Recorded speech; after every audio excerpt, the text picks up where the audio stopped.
రోహిణి విషయంలో ఇంక ప్రభావతి అయితే బ్యూటీ పార్లర్‌కి నా పేరు తీసేశారు అని చెప్పని తెలిసిన దగ్గర నుంచి ఇంక ప్రభావతి అసలు రూపమైతే బయటకొస్తుంది. ఇంక సత్యంతో ఏం చెప్పలేక అటు ఇటు తిరుగుతూ ఉంటే ఇంక సత్యం అయితే ఏంటి ప్రభా ఇలా తిరుగుతున్నావంటే,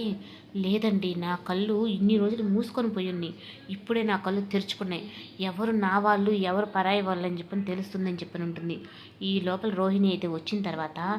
నువ్వు ఇన్ని రోజులు ఎన్ని విషయాలు నా దగ్గర దాచిపెట్టావు అని చెప్పనని ఇంకా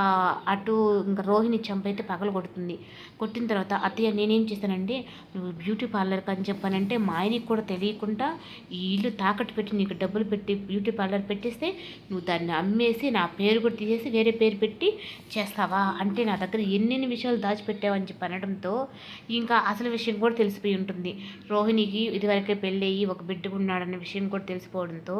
ఇంకా అదైనా తన నోటితో నుంచి వస్తుందా అని చెప్పని తనని గొంతు పట్టుకొని నిజం చెప్పు, ఇప్పటికైనా నిజం చెప్పు, నన్ను మంచిదాను కానీ నువ్వు చూసావు కదా, నాది మలేషియా అని అన్ని అబద్ధాలు చెప్పావు, నాకు ఇప్పటికైనా నిజం చెప్పంటే ఇంక రోహిణి అయితే అత్తయ్య మీకు దాంట్లో వచ్చే డబ్బులే ప్రతి నెల మీకు ఇస్తున్నాను కదా అంటే, ఏంటి నువ్వు ఇచ్చేది నాకు డబ్బులు, నేను నీకెంత ఇచ్చాను, నేను నా ఇల్లు తాకట్టు పెట్టి మలేషియా అన్నావు అదన్నావు ఇంకా ఏమేమి విషయాలు దాచిపెట్టినావు నిజం చెప్పు అని చెప్పని గట్టిగా